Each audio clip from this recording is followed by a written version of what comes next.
and welcome. My name is Mary Hunter. I'm chair of the Clatsop County Democrats. Thanks for coming today.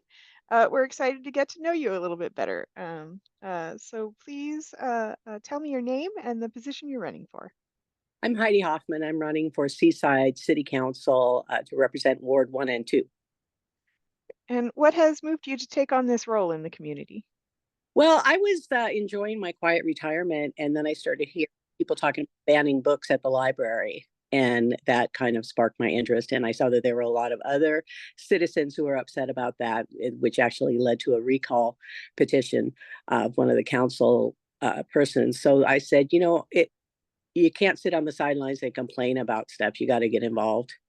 So I decided it's time to get involved. That's awesome. So what experience or background do you have that you feel prepares you for this position?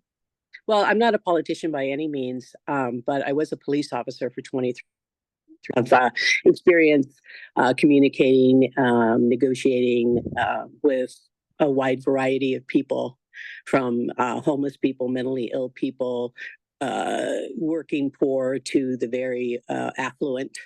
I've worked with all different departments in a small town. I worked in Enumclaw, Washington for 11 years, and I worked in Lakewood, Washington for 12 years. And Enumclaw is about 10,000 people, Lakewood's about 60,000. Different demographics, different crime rates, but all police departments have the same issues, and a lot of the citizenry have the same issues. One of my concerns for Seaside is to make sure that our police department and fire department has the best equipment and the best training possible, but also that we have transparency and accountability to the public that they serve. Well, and that actually dovetails in nicely to I can't the hear main you now. question. Oh, so, can you hear me now? Can you hear No, me now? No? Testing. no audio. Let me pause this recording and fix that. I don't. And we're back. So sorry about that. Little technical difficulty there. We were talking about your experience as a police officer, and then I was going to bring up the unhoused situation in Seaside. That seems to be kind of the major issue facing Seaside right now. I was wondering if you could talk a little bit about your thoughts on that, about the campground, etc. Yeah, and in fact, that the camp where those folks are right now is not very far from my house, and I see a lot of them in my neighborhood collecting cans on their bicycles and things. These are human beings; they deserve the same respect and rights that the rest of us have. I'm very pleased to see that they've got the new little pods going up across from the high school, and they're going to have showers and real toilets. But my understanding is that there's only 14 or 15 of those pods, and we have at least 50 people in the camp right now. So that's not adequate. It's a great start, but we need to triple that at least. And I'd like to see those folks in the camp have a real laundry service, washers and dryers. Some of the gas stations in the United Kingdom that I've traveled to often have actual pay washing machines and dryers at the gas station, so people that are traveling can come in and wash their clothes. I think that's a brilliant idea. I don't know why we couldn't do something like that here. Attach it to one of the gas stations and have it available for everyone. I know a lot of these folks are collecting cans and bottles for money for their daily needs. So give them an opportunity to use some of that money to have clean clothes. If we want them to get jobs, they need to have clean clothes. They need to have showers. They need to have the amenities that the rest of us have. If we're going to go out for a job interview, it's unrealistic to think they're going to come out of a tent and they haven't had a shower in 2 weeks and they're going to get hired at a job. So like I say, they're human beings. Let's treat them like human beings. Let's help them, get them the mental health assessment if they need it, get them help with interviewing skills. If they want to get jobs, let's help them be successful.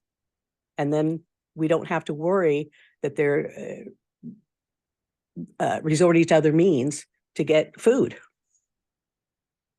Yeah. And aside from the unhoused, what do you see as a couple of the next major issues facing Seaside in the next few years?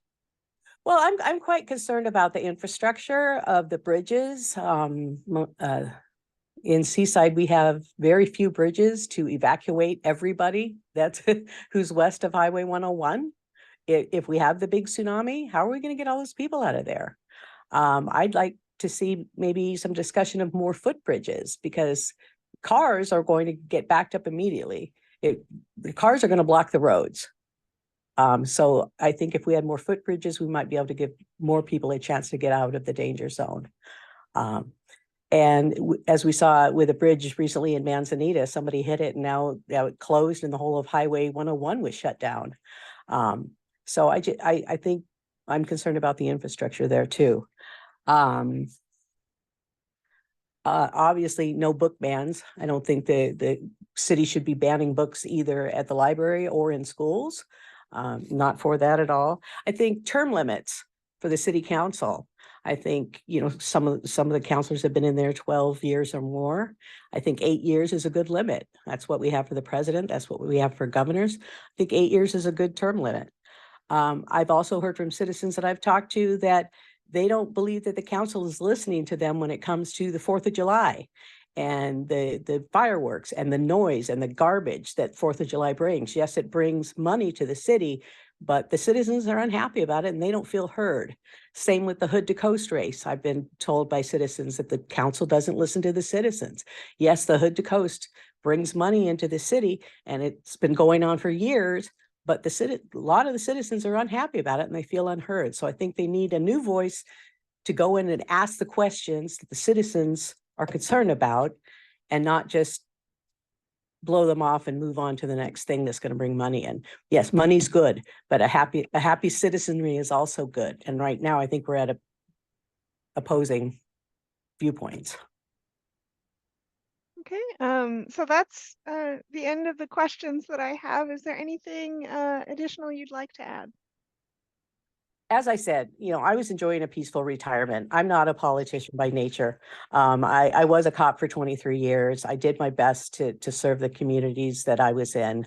I have a strong feeling towards public service, and I think everybody needs to get involved. I've lived in Seaside now for 8 years, and I'd like to give back if I can. I'd like, you know, the voters to at least consider me when they're voting. And if not, I'll go back to my happy retirement and try to change things in a different way. But I think, like I said, all of us, if there are things that are going on that we're unhappy about, we need to get involved. Well, thank you very much. It was lovely meeting you today. Thank you. And I'm sorry I was a little bit distracted there for a second. My cat started fighting and I was like, oh no. I love kittens, so no problem. Okay, well, have a good day. All right, take care. All right, you too. Bye bye.